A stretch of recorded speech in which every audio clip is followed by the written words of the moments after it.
என்ன அந்த மனுஷன் வேலைக்கு போகலையா? கப்பல சாப்பாடு போட்டது அப்படியே கிடக்குது, பை கிடக்குது, வேலைக்கு போல பழகுது. ஏன் வேலைக்கு போல? தலையே வலிக்குது, உடம்பு சரியில்லை. தலை வலிக்குது, படுத்துக்கு படுத்துக்கு. சங்கத்துல வேற போன மாசமே 2500 ரூபாய் கட்டலன்னு கேட்டாங்க, இந்த மாசமும் கட்டலன்னு கேட்பாங்க. உனக்கு தலை வலிக்குது, நீ படுத்துக்கு.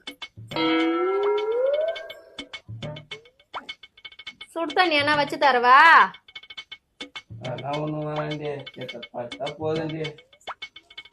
சிலிண்டர் வேற நாளைக்கே இன்னைக்கேன்னு இருக்குது, அதுதான் சொல்றேன். உனக்கு தலை வலிக்குது, படுத்து. கஞ்சி என்ன வச்சு தருவா? மாத்திரை போட்டுக்கிறேன், தூங்குனா சரியா போயிருந்து.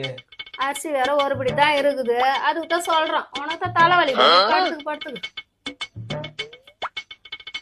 தண்டல்காரங்க வேற வருவாங்க, போன வாரமே இல்லைன்னு சொல்லிட்டான், இந்த வாரமும் வந்து வாசல்ல நிப்பாங்க.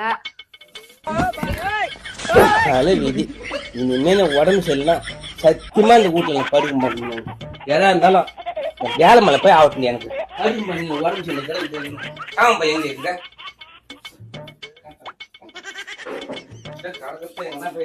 வேலை மேலே